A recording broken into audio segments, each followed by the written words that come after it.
many of us back home who were science students wanted to do medicine, pharmacy, or engineering.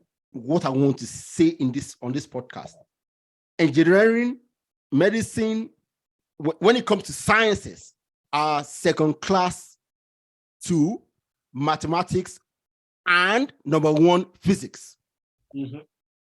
Yes, those two are the fulcrum of technology. Those two.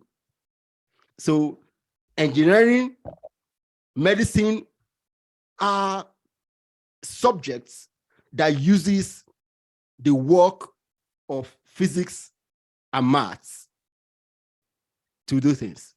Yes, of course. That's it. See, so